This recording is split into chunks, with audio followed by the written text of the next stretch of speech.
1984 जहां पर दूसरे बच्चे वीडियो गेम खेला करते थे, वह एक 12 साल का बच्चा कोडिंग करके वीडियो गेम बना रहा था। ये एक जीनियस था, दूसरों से अलग था और इसीलिए इसका कोई दोस्त नहीं था। आज वही लड़का रॉकेट्स, इलेक्ट्रिक कार्स और एआई टूल्स बनाकर वर्ल्ड का सबसे अमीर आदमी बन चुका है। ये कहानी है एलन मास्क की। 1971 साउथ अफ्रीका में एक बच्चे का जन्म होता है। उनका बाप एक मैकेनिकल इंजीनियर था और माँ एक मॉडल और डेडिकेशन थी। इसका ब्रेन सुपर कंप्यूटर की तरह काम करता था। बाहर की दुनिया पर फोकस खत्म हो जाता था। बेसिकली इनका दिमाग के अंदर एक साइंस लैब चल रही होती थी और वो 10-10 घंटे किताब देखते थे।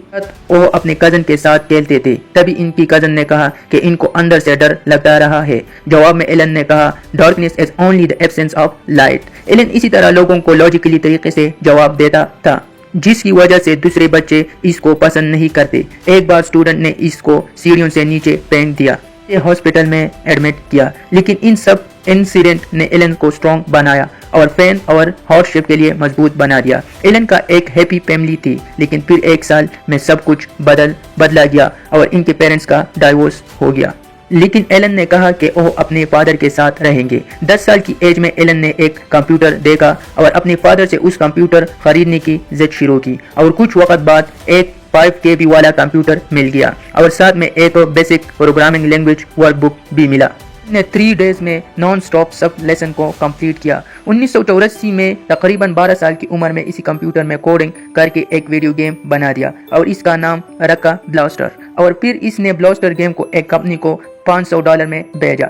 ये उनकी लाइफ का पहला बिजनेस था। हाई स्कूल तक एलन को समझ आया था कि वो दूसरे बच्चों से ज्यादा कैपेबल और इनकी ये कैपेबिलिटी सिर्फ एक ही मुल्क को जस्टिफाई कर सकता था और वो था अमेरिका। लेकिन इससे पहले एलन कनाडा जाने का सोचा, क्योंकि उनकी माँ एक कनेडियन सिटीजन थी और वहाँ की लॉ के मुताबिक वो अपने सिटीजन अपने बच्चों को ट्रांसफर कर सकती थी। और इसी तरह एलन कनाडा चला गया और कनाडा में वो अपने कजन के साथ रहते थे और छोटे मोटी काम करते थे। 1989 में एलन ने क्वींस यूनिवर्सिटी में एडमिशन लिया। फिर 2 साल में इन्होंने यूएसए की यूनिवर्सिटी ऑफ पेंसिल्वेनिया में ट्रांसफर लिया और फाइनली उनकी अमेरिका में एंट्री हुई। 95 में एलन और उनकी भाई कॉलेज खत्म करने के बाद अपनी स्टार्टअप चलाते थे और उस वक्त इंटरनेट भी स्टार्ट हो चुका था। लेकिन फिर भी लोकल बिजनेस या स्टोर को पॉइंट करने के लिए लोगों को शहर की प्रॉपर डायरेक्शन को यूज करना पड़ता था, जिसमें शहर के सारे बिजनेस की डिटेल्स हुआ करते थे और बिजनेस की लोकेशन को ढूंढने के लिए लोगों से पूछना पड़ता था।